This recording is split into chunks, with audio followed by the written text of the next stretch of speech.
Hello बच्चों, आज हम लोग बात करेंगे इलेक्ट्रिक चार्ज एंड फील्ड्स के लेक्चर नंबर 6 के बारे में। और यहाँ पर हम लोग डिस्कस करेंगे properties of electric field lines, जहाँ पर सबसे पहले हम लोग एडवांस प्रॉपर्टीज को देखेंगे, फिर हम पहले बेसिक प्रॉपर्टीज को देखेंगे, फिर एडवांस प्रॉपर्टीज देखेंगे। इससे पहले हम लोगों ने इलेक्ट्रिक फील्ड लाइंस के बारे में पढ़ा था कि किसी भी टेस्ट चार्ज पर कितना फोर्स लग रहा है, यानी फोर्स पर यूनिट चार्ज।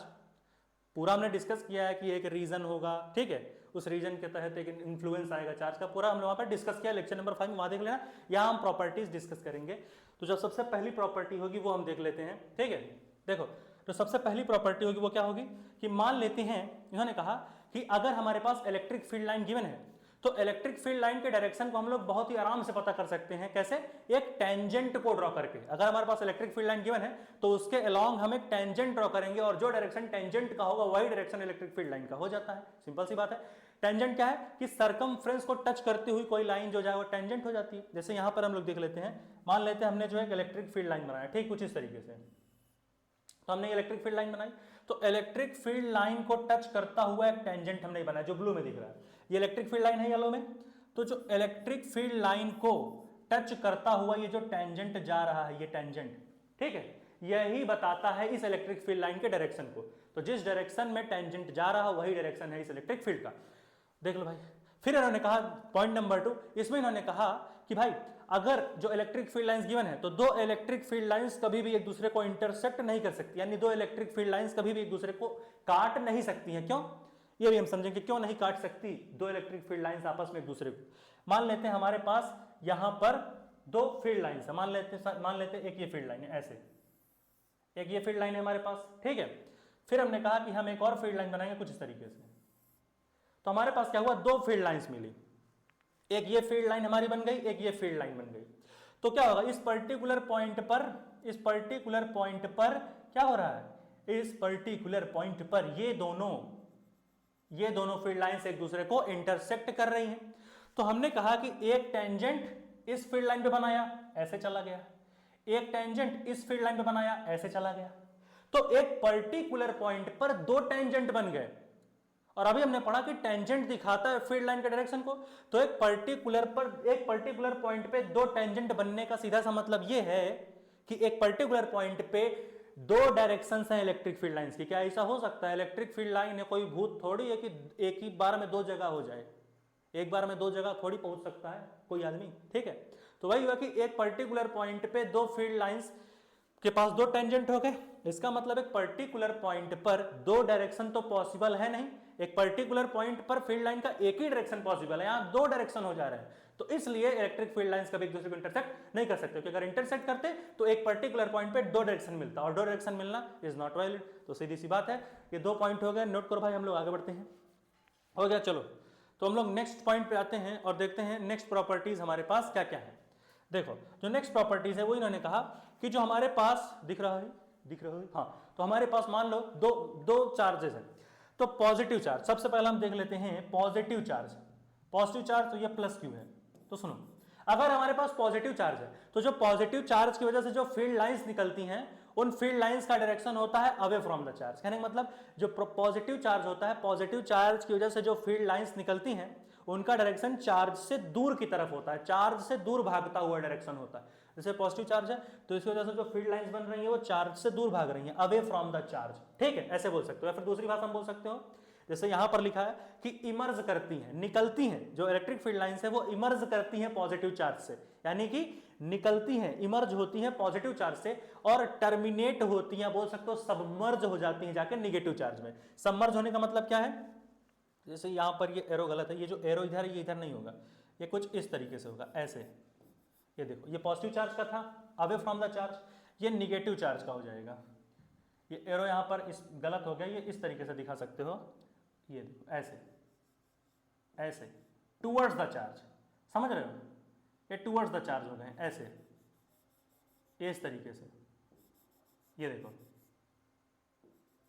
देख रहे हो, टूवर्ड्स द चार्ज, समझ में आ रहा है। ये क्या था, away from the charge, charge से दूर जा रहा है डायरेक्शन, यानी कि इमर्ज हो रहे हैं पॉजिटिव चार्ज से। जो फील्ड लाइंस होती है पॉजिटिव चार्ज की वो इमर्ज होती हैं पॉजिटिव चार्ज से, और जो फील्ड लाइंस होती हैं निगेटिव चार्ज की वो क्या होती हैं, सबमर्ज होती है निगेटिव चार्ज में। यानी जो निगेटिव चार्ज की फील्ड लाइंस होती हैं उनका डायरेक्शन होता है टुवर्ड्स द चार्ज, चार्ज की तरफ। ये देखो ऐसा कुछ होगा, चार्ज की तरफ होगा, ये निगेटिव चार्ज है, ठीक है। तो इस तरीके से हमने जो है दो चीजें हमने यहां पर देख ली, ठीक है। और अगर कोई सिंगल चार्ज है तो इलेक्ट्रिक फील्ड लाइंस क्या होंगी, स्टार्ट हो सकती है, एंड हो सकती है, खत्म हो सकती है, अलग चीज है। तो ये दो पॉइंट्स हमारे पास हो गए, ठीक है। आगे समझ में, इसमें सही से दिख रहा है कि नहीं, बिल्कुल ठीक है।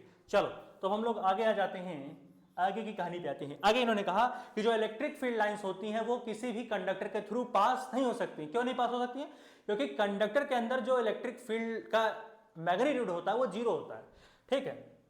कंडक्टर के अंदर हमारा इलेक्ट्रिक फील्ड का वैल्यू हमेशा कैसा होता है, जीरो होता है। इसी वजह से इन्होंने कहा क्यों ऐसा है, क्योंकि इलेक्ट्रिक फील्ड लाइंस होती हैं वो किसी भी कंडक्टर के थ्रू पास नहीं हो सकती हैं। क्यों नहीं पास हो सकती हैं, क्योंकि कंडक्टर के अंदर की जो इलेक्ट्रिक फील्ड होती है उसकी वैल्यू जीरो होती है। हमारा क्या है, ये हमारा ही कंडक्टर, क्या है, ये हमारा ही कंडक्टर, बस का कंडक्टर नहीं है, ये कंडक्टर है भाई जो इलेक्ट्रिसिटी वाला होता है, ठीक है। तो ये हमारा हो गया कंडक्टर। कंडक्टर के अंदर की फील्ड हमेशा जीरो होती है, इस वजह से कोई भी कंडक्टर के थ्रू इलेक्ट्रिक फील्ड लाइंस अंदर नहीं जा सकती हैं। यहां दिखा भी है कि because electric field inside the conductor is always zero. जो इलेक्ट्रिक फील्ड अंदर की होती है, जो इनसाइड अंदर की इलेक्ट्रिक फील्ड जो होती है किसी भी कंडक्टर की, वो जीरो होती है। इस वजह से इलेक्ट्रिक फील्ड लाइंस कभी किसी कंडक्टर को पास नहीं कर सकते हैं। नोट कर लो इसे भी, दो पॉइंट हो गए, हटाया जाए।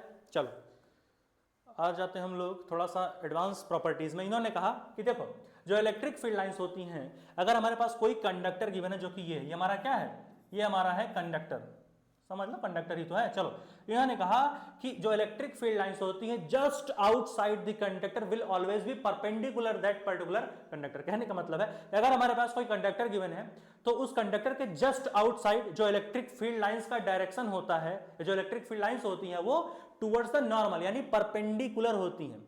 जो हमारा कंडक्टर होता है, कंडक्टर के जो जस्ट आउटसाइड वाला सरफेस होता है वहां पर फील्ड लाइंस उस कंडक्टर के परपेंडिकुलर 90 डिग्री बनाती हुई गिरती हैं। जैसे देखो एक कंडक्टर है तो कंडक्टर के जस्ट आउटसाइड ये जो सरफेस है यहां पर जो फील्ड लाइंस होंगी वो 90 डिग्री पर गिरेंगे इस कंडक्टर पर। यहां पे लिखा भी है कि electric field line just outside the conductor are normal to its surface, यानी कंडक्टर के सरफेस पर जैसे कंडक्टर के जैसे तुम जस्ट आउटसाइड जाओगे तो कंडक्टर के सरफेस पर जो इलेक्ट्रिक फील्ड लाइंस होती हैं परपेंडिकुलर गिरती हैं उस कंडक्टर पे, ठीक है, 90 डिग्री के एंगल पे, 90 डिग्री, ठीक है।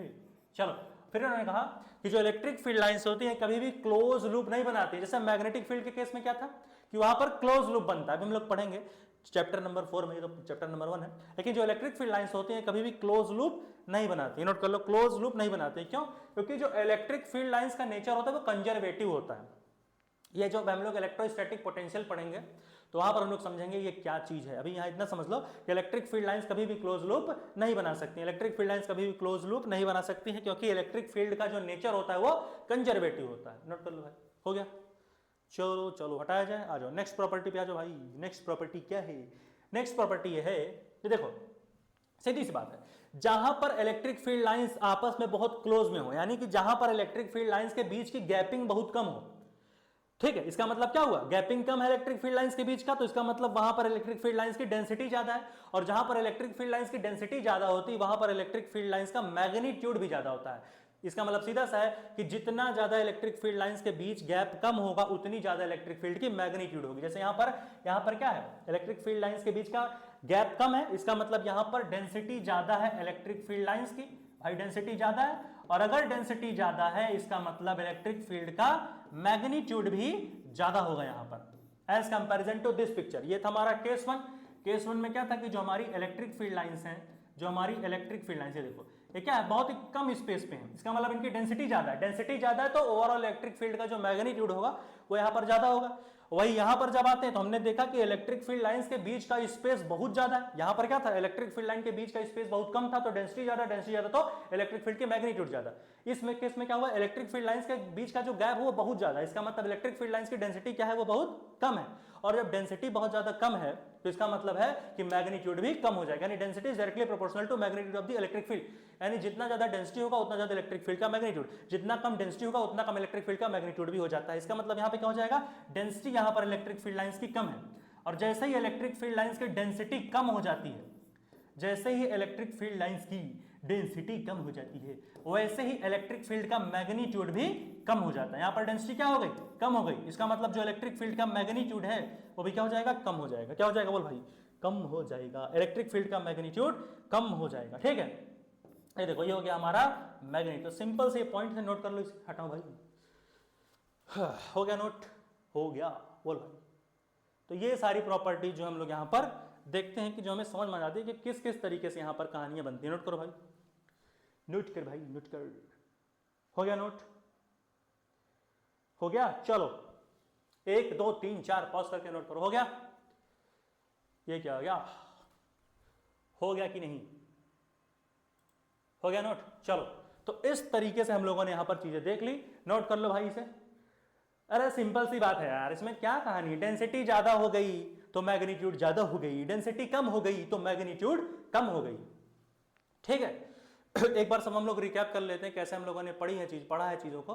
ठीक है, रिकैप क्या समझ तो गई यार। देखो देखो सीधी सी बात है, टेंजेंट वगैरह की कहानी समझ गए हो कि इलेक्ट्रिक फील्ड लाइन का डायरेक्शन कैसे निकालोगे, टेंजेंट ड्रॉ कर दो ना यार। टेंजेंट जिस डायरेक्शन में टेंजेंट होगा उसी डायरेक्शन में इलेक्ट्रिक फील्ड लाइन का भी डायरेक्शन होगा। ठीक है, अब मान लो 2 इलेक्ट्रिक फील्ड लाइंस हैं, एक ये इलेक्ट्रिक फील्ड लाइन है, एक ये इलेक्ट्रिक फील्ड लाइन है।